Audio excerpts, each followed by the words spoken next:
Hello, everyone. Sorry we're a little late today. As you know, the president had two events this morning, so we didn't want our unprecedented transparency to get in the way of lunch, so we're glad that you all had a few moments there to eat, so our delay was hopefully useful and helpful to you guys.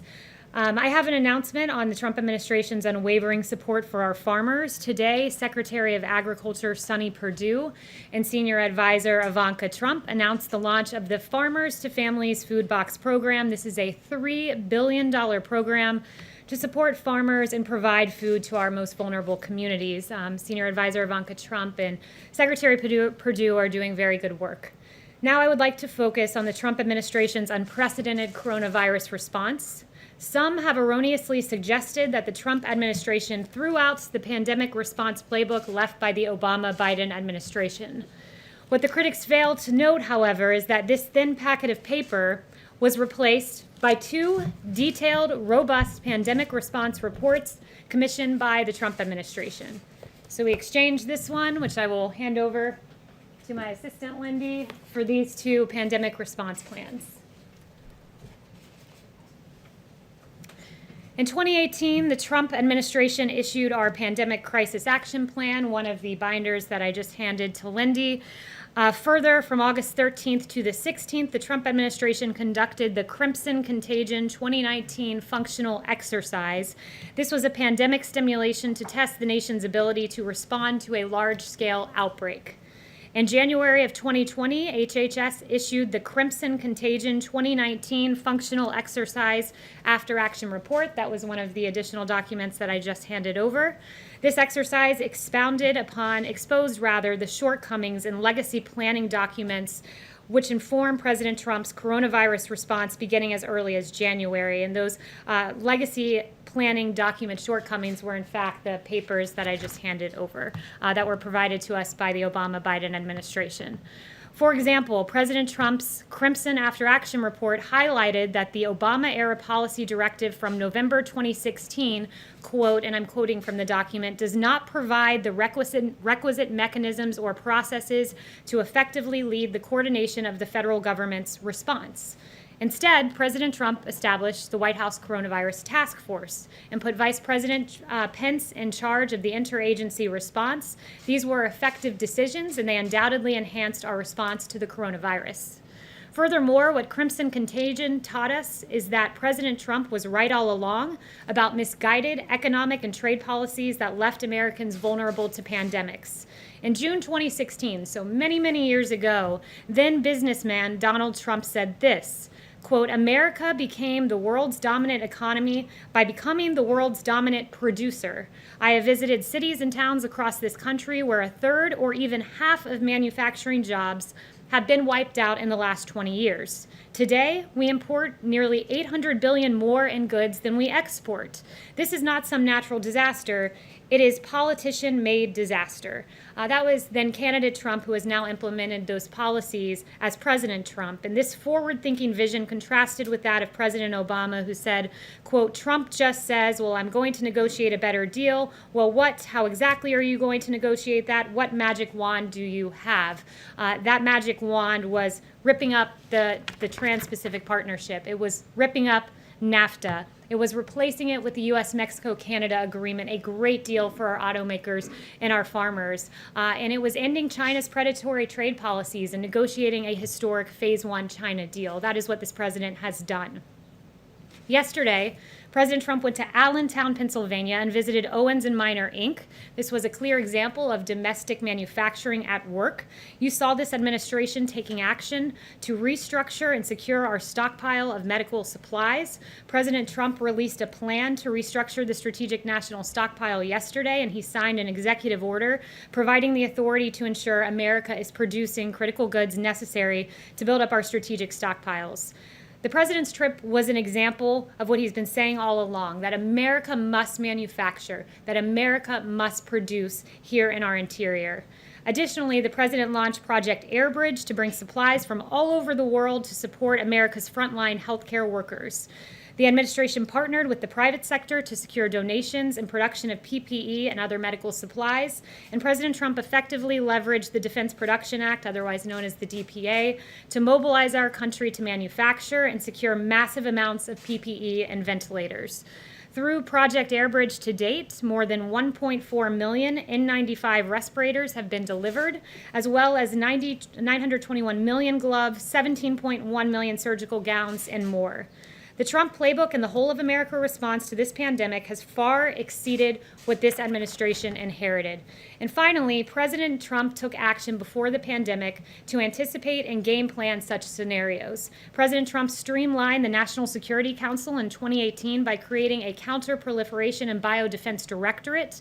This directorate combined NSC experts focused on biological threats under a single and more senior leader, and did away with a confusing organizational chart that required some experts to report to two bosses simultaneously. In short, the NSC retained the same number of experts focused on biological threats that the Obama administration had, but honed them in and focused them more and housed them in a more coherent structure and with a more senior leader. I'd also note that this directorate, which exists today, is the same office that critics allege to this day that President Trump eliminated. I hope in your reporting you are now able to debunk this claim. Recognizing the seriousness of biological threats, President Trump released a series of strategic documents to transform our preparedness for biological incidents, including pandemics. In September of 2018, President Trump released the National Biodefense Strategy. In May of 2019, he released the Global Health Security Strategy. And in September of 2019, he signed an EO to modernize influenza vaccines. His leadership is evident in the early days of this pandemic and in the preparation before that. And these actions I've outlined today, these plans I noted, helped us as we approached what was an unprecedented crisis. It helped us to deploy our resources and to deliver what I believe is one of the best responses we've seen in this country's history. And with that, I'll take questions. John. You talked about crimson contagion back in August. Did that exercise suggest that early and extensive testing would be critical in response to any pandemic? I'm not aware of exactly what it revealed with regard to testing. What it basically did was say to us, look, some of the previous iterations of plans have put HHS in the lead. HHS, of course, plays a critical role in our response. But one of the things that was identified is you need a whole of government response that's orchestrated from the highest levels. And for us, what that meant in real time was President Trump immediately saying, hey, we need a task force. We need the vice president leading this. We need the White House at the helm coordinating agencies. And that valuable piece of advice that we garnered from the exercise was able to be deployed in real time. So it was a valuable exercise that we did in August of 2019. And going forward, will early and extensive testing now be among the recommendations that are put into any future plans? So we have not outlined a future plan just yet. We're still operating off of the one that was issued fairly recently in January of 2020. I think it's safe to say that we've learned a lot as we've moved forward and navigated this pandemic, and navigated the deploying of more than 90 million N95 respirators, 1 billion gloves, this really historic response. I think we've learned that working with the private sector has been very effective. We have an incredible, innovative private sector in this country, and to have a businessman at the helm and President Trump who was able to coordinate that was very effective, and I think will become the playbook for dealing with future pandemics. Kayleigh? I have two questions. So you replaced the Obama playbook with these two you say that you've developed. Is it in there that testing needs to be increased as soon as this is happening, and what about personal protective equipment? Look, personal protective equipment is very important, and I'm proud of what this administration has done, and I'm very glad that you asked about that because I have some supply numbers for you today. I actually shortchanged us a little bit there. 92.7 million N95 masks, 133.7 million surgical masks, 22.4 million surgical gowns, 10.5 million face shields, and almost 1 billion gloves. And as you saw at Owens and Minor, our domestic manufacturing has been deployed in this country in a way it never has been before since at least World War II, and will become the future playbook, I believe, for future administrations in navigating a pandemic response. But sorry, so does it say in that playbook that personal protective gear should be increased, the production of it, as soon as a pandemic is underway, as with coronavirus? What it says is this, that, look, we need personal protective equipment, and what did this administration do? We gave it. The Obama playbook is online. One of these, I believe, is public. One is public, so you can look through that online. But what we've done is remarkable, and that is exactly what you just asked me. Does it say we need more PPE? Well, we've delivered historic numbers of PPE, 1 billion gloves. We'll continue to do that. We'll continue to fill the stockpile. We're ready for the fall, and this administration has acted in a way that I don't believe, certainly based on what I read in the Obama playbook, would have able to have deployed what this administration has done. Okay, Jeff? so I have a follow-up question. So I was just asking that because it seemed to take so long to get more masks and swabs and whatnot, which they're still dealing with now. But my other question is on Rick Bright. The president said yesterday that he probably should not be working in federal government anymore, but he is now expected to start his new job next week. Does the president still welcome him starting that new position? And can you clarify exactly what that job is? Well, it's interesting to ask about whether Rick Bright should start in a position because Rick Bright hasn't showed up for a position. He was transferred to lead a bold new $1 billion testing program. He's not yet shown up for work. He takes a $285,000 salary. That's extraordinary for a federal government salary. And he is still on taxpayer-funded medical leave. So he can work with partisan attorneys to malign this president. So Mr. Bright, he should perhaps show up for the job that he currently has. Jeff? Why does President Trump choose not to wear a face mask? Does he think it sends the wrong message? That's his choice. You know, he's tested each and every day. Those of us around him, when I'm in the Oval Office, I wear a face mask around him to protect him. He's very protected. He tests negative daily, and that's his personal choice. And I would note is consistent with the CDC guidelines, which say they recommend, but it's the personal choice of the individual. But at the very least, to set an example for the American people, Dr. Birx, Dr. Fauci today, they're both tested routinely, but they both had their face mask on in the Rose Garden. I think he did set an example. He set an example when he said to the West Wing, I want all of you wearing face masks in here. And he noted that, I believe it was 2 days ago. And that is over, above, and beyond what CDC guidelines say. But all of our staffers are wearing face masks, and that was at the direction of the president. I think that's a pretty good example. Yes. Kayleigh, thanks so much. I want to ask you about the FDA guidance on the Abbott tests. But firstly, you've talked about all of this preparation that the Trump administration did. But then how come on January 2020, the stockpile was as low as it was on supplies like face masks, like N95s? Yeah, it's a really good question. It's a really important question, and perhaps I should redirect your question to President Obama, who left the stockpile empty, and there was a USA Today fact check of that. He left the cupboards bare, as the president noted, and USA Today said there's no indication that the Obama administration took significant steps to replenish the supply of N95 masks in the strategic national stockpile after it was depleted from repeated crises. So at the H1N1, it was full. At the end of H1N1, it was empty, and President Obama left it empty and took President Trump to refill it. But your national biodefense strategy came out in September 2018, and the president has been now in office for over three years at this point. Yeah, well, we refilled that stockpile. We got the N95 masks out. Ventilators, another good example. Not a single American died for lack of a ventilator. 100,000 ventilators in 100 days, 3 times what is produced in the average year, 3 times the amount of N95 respirators our healthcare industry uses. We have delivered. We cleaned up the mess that was very clearly left by President Obama, and we got that out. And I would also note, in terms of fixing the stockpile, it's also fixing domestic supply chains. That was very important. And this president is the president who took on that issue, who said we need to produce here. We can't, as China hoards PPE, we need to have domestic manufacturing. So there was a systemic fix that needed to happen. And President Trump is the first president, in my knowledge, that has really, to this degree, took on that systemic fix. And then on the Abbott tests, these are the tests that you guys take every day, that we've been given every day. But these recent studies coming out, numbers like a third of cases may be missed, up to 48% of cases may be missed. Does that give this White House any pause? Are you considering potentially other tests? Does this change the way that you guys are going to move, going forward? Yeah, so I'm glad you asked that. It's very important. When the FDA gets any information that calls into question a test, they put it out there. It's incumbent upon them to make sure the American people have up-to-date information. Dr. Hahn, I spoke with him this morning. I actually spoke with him several times. He said we continue to recommend the tests. Secretary Azar says we have confidence in the test, otherwise it wouldn't be out on the market. That being said, they take any indication of false negatives very seriously.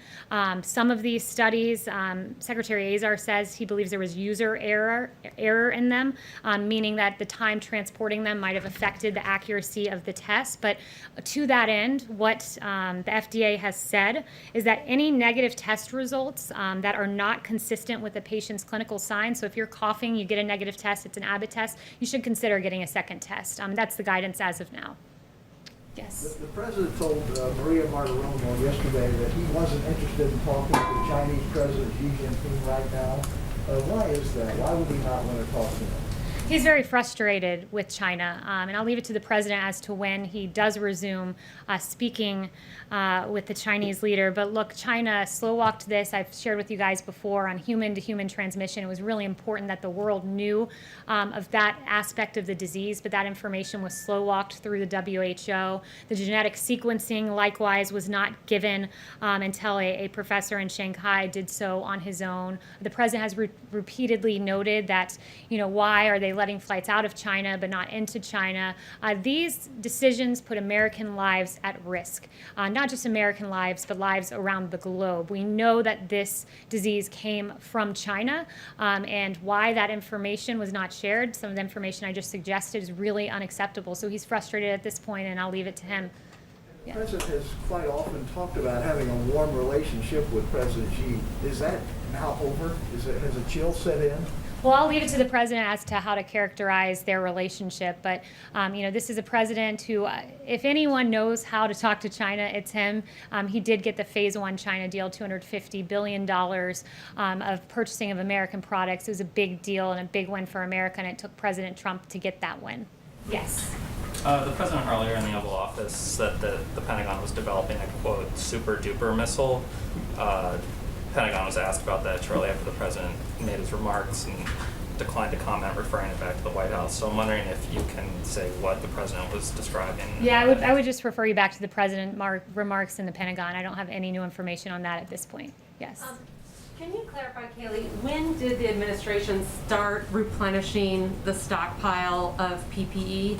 And does that report get into that? The president immediately, when it was necessary to get more PPE for America's healthcare workers, immediately went into action. And I've listed out for you all of the results of those actions, which have been extraordinary, greatest mobilization of the private sector since World War II. And I would also note, I do have some new information. Taken before January 2020 regarding PPE and trying to replenish that? I did talk to Secretary Azar a little bit about this yesterday, and one of the things Secretary Azar said to me is, when we got to the federal government, we were on the brink of, we were in very hostile confrontations with several powers because of the Obama administration's foreign policy, and there were real bioterrorism threats, and that was the immediate threat that the administration focused on in terms of the stockpile. And immediately when it became clear a pandemic was the concern over bioterrorism, we transitioned as quickly as humanly possible and filled the empty cupboards left by President Obama. And I do have, if I can find it in here, some new information on ventilators just to show how extraordinary this administration's effort was on the stockpile, that we've shipped 766 ventilators overseas to our partners because no one here has died for the lack of a ventilator. So we've done so well and overperformed so much. We can say that we've committed over 15,000 ventilators to 40 countries by the end of July because that is American ingenuity. That is the government of President Trump, and that is the unprecedented partnership of this government and the private sector. Yes. Switching gears for just a moment, also in his interview with Maria Bartiromo the other day, the president suggested that people should be jailed for what he said earlier in the week was a very obvious crime.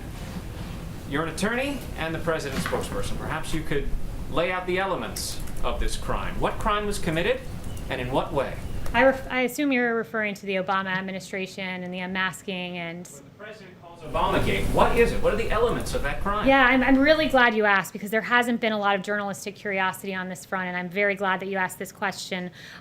Look, there were a number of questions raised by the actions of the Obama administration. The Steele dossier, funded by the Democratic National Committee, the opposition political party to the president, was used to attain FISA warrants to listen in on conversations of people within the Trump campaign. There was the unmasking the identity of Michael Flynn, and we know that in a January 5th meeting in the Oval Office with President Obama. Sally Yates from the Department of Justice learned about the unmasking, not from the Department of Justice or from the FBI. She learned about it from President Obama and was stunned and could barely process what she was hearing at the time because she was stunned of his knowledge of that. We know that there was a lot of wrongdoing in the case of Michael Flynn. The FBI notes, for instance, that said, should we, quote, get him to lie as they pontificated their strategy. We know that the identity of this 3-decade general was leaked to the press, a criminal leak to the press of his identity in violation of his Fourth Amendment rights. These are very serious questions. They've been ignored by the media for far too long, and I'm very glad that I think that is the second question that I have fielded on Lieutenant General Michael Flynn, because justice does matter. Those questions, they matter. To be clear, I heard you mention one thing you said was criminal, and that was what? The one thing that I've said that was criminal?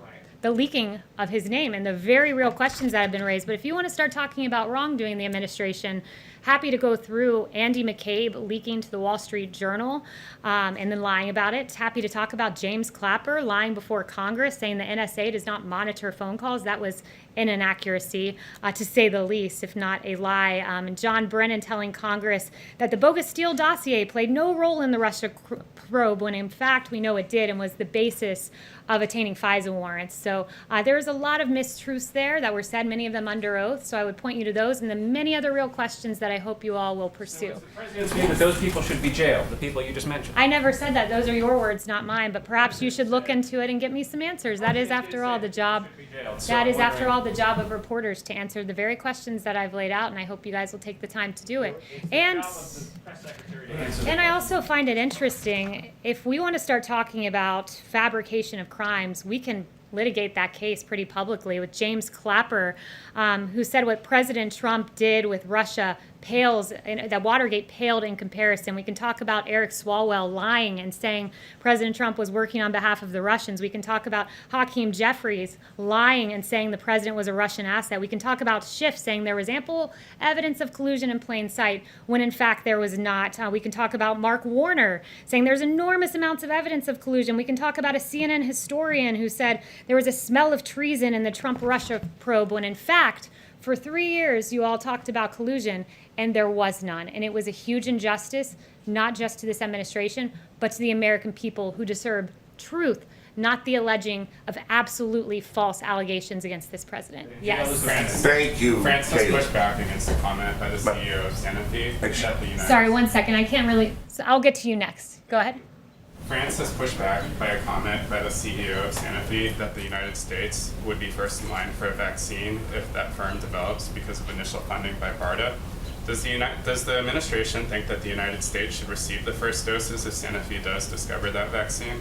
I haven't spoken to the president about that, so I don't have any announcements on that front. But yes, back there, and then I'll come up to you. Okay. Thank you, Kayleigh. 2 brief questions. First, a follow-up to Steve's question regarding China. 48 hours ago, the Federal Retirement Thrift Investment Board followed the president's suggestion and cut off any investment of federal pensions for civilian and military workers into China on their markets, therefore cutting off funds that would be invested in state-run companies. Will the president now urge private sector businesses, and I think of BlackRock, which is invested in 137 Chinese companies, to follow this example and get out of investing in China? Well, I can't give any information about what the president will or will not do next, but it's a really important topic. And I would just say that the president's decisive move to halt plans for investing TSP funds into Chinese companies was the right call. It protects our military, federal employees from risky investments, and avoids funding Chinese defense contractors. And this action halts plans to invest military federal employees' retirement funds of $4.5 billion in Chinese equity. So it was an important move by the president, but in terms of future action on this front, I would leave that to the president. Yes. My other question was, in Turkey recently, there's been talk that President Erdogan would like the assistance of President Trump with the currency in Turkey, which is in very bad condition. Will there be any U.S. support of the Turkish currency, or does he think Mr. Erdogan should apply for an IMF loan. And I don't have any information on that front either as to his future actions with regard to Turkish currency. Yes. Thank you, Kayleigh. So the president has called for transparency in the what he calls Obamagate. Is he willing to declassify the transcript of General Flynn's call to Sergei Kislyak so everyone can see what was said on that call? I've not asked him that. What I know that he would like to see right now is the lost 302. Apparently lost 302. We know 302 is a summary of an interview that the FBI did with Michael Flynn that has apparently gone missing. So we would really be quite curious to see what transpired in that 302 after the FBI pontificated, quote, getting Flynn to lie so that they could get him fired or prosecuted. Yes. Thank you, Kayleigh. When will the White House open talks with House Speaker Pelosi and Minority Leader Schumer on the HEROES Act? Have there been any informal talks occurring? And does the White House support more aid to state and local governments as part of that package? So the president has said that he would talk about state and local aid, but it cannot become a pretext for bailing out blue states that have gotten themselves into financial trouble.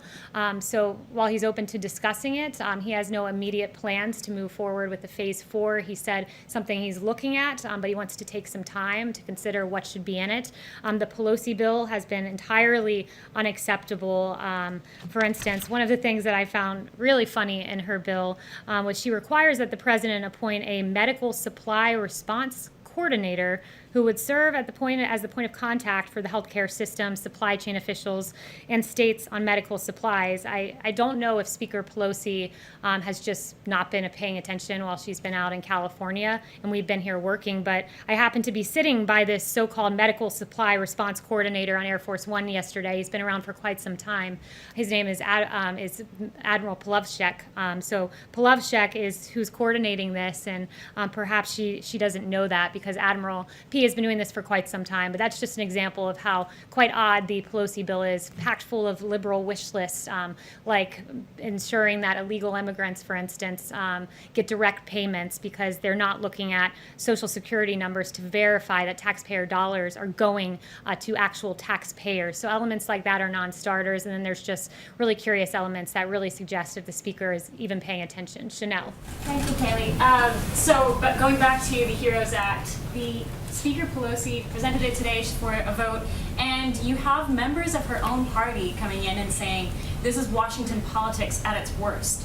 Does the White House get a sense that members of the Democrat Party are starting to grow less confident in Pelosi's leadership during this pandemic? Have you been communicating with anybody on the Democrat side? So I haven't spoken to them directly, but I have seen some of the comments you're talking about, and it certainly would suggest that. I mean, we're in the middle of a pandemic, and what is Nancy Pelosi doing? She's saying she's exploiting the crisis and pushing for mass mail-in voting, even though we know it's more susceptible to voting fraud. I mean, we're in the middle of a pandemic, and this is what she's interested in pushing, instead of talking about real measures like the payroll tax, which would be a tax break for low and middle income Americans. She's interested in removing the threshold for state and local tax deductions, which would essentially be a huge win for billionaires in California and New York. So it's really interesting right now that you have the party that says they're for working Americans saying let's remove this state and local tax threshold so that millionaires and billionaires get big payouts in states like California and New York. And you have the Republican Party and the party of President Trump saying let's lower the payroll tax so that low-income Americans who pay more payroll taxes than they do income taxes get a tax break. It's really interesting, the current posture of the two parties.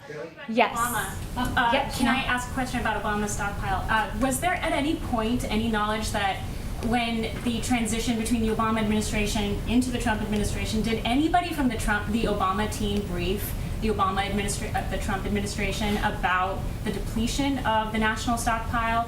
At one point, the PPE masks went down to below 2%, what the national need was. Did anybody from the Obama administration warn the Trump administration going in? It's a really good question. Not to my knowledge. To my knowledge, the two things President Obama warned about were North Korea and Michael Flynn.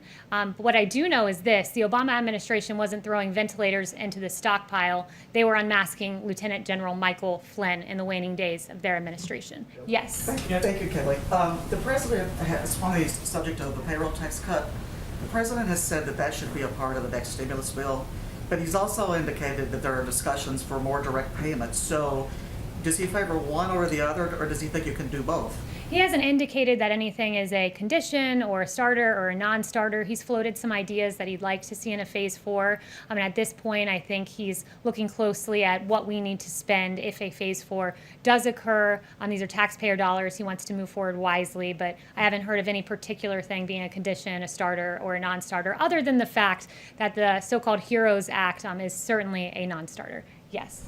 Thank you, Kayleigh. In a previous life as a Harvard Law student, in 2015, you were vocally against the U.S. Supreme Court's decision in favor of same-sex marriage, calling arguments for it farcical blabber. Do you think that's consistent with the president's views? Look, I'm not up here to give my personal views on anything. What I'd say is that I'm very proud of this administration, which has been fair and equitable and just to all Americans and open to all Americans, as he should be. I think our views are entirely consistent, and I'm not up here to give my views on a Supreme Court case from many years ago. Yes. Consistent when the president said that he's fine with the decision and considers the matter settled. I stand behind the president. I stand behind his views. I'm here to represent the president and not to pontificate about Supreme Court cases from long ago. Yes. President Trump Supreme Court case. I want to get in really quickly just to follow up. There's any day now there's going to be another decision from the Supreme Court related to LGBTQ rights on whether federal civil rights law covers LGBTQ people. Is the administration doing any sort of contingency planning for that decision? Look, I'm not going to get ahead of the Supreme Court or give a Supreme Court case projection or outcome. It's not my position to do that, so I have no information for you on that at this time. Yes. President Trump has just tweeted that U.S. is going to donate ventilators to India. Do you know how many numbers of ventilators U.S. is donating to India? I don't know that, but the president just extolled our great relationship with India. India has been a great partner to us for quite some time, and I'm encouraged to hear about the ventilators to India. It's one of the several countries I noted that will be getting ventilators because this president has done so well on ventilators, 100,000 in 100 days, that we are able to repurpose them and send them around the world. And John. Recently, Pew Research Center said that most of the Indian Americans tend to vote for the Democrats. Since President has made an outreach to the Indian Americans community in the last 4 years. I didn't hear the first part of your question. Can you just say that again? Research survey has recently come out with a report which says that most of the Indian Americans mostly vote for the Democrats, not the Republicans. Do you agree with the assessment? Look, that would be a question for the campaign, so I'd refer you to the campaign on that Pew poll. Yes. The president has said before, Kayleigh, that he would like to see 100 million doses of a viable vaccine by the fall, then 300 million by January. Today, he didn't mention 100 million by the fall, but he did mention hopefully getting a vaccine by the new year. Is he tempering expectations of what might be possible?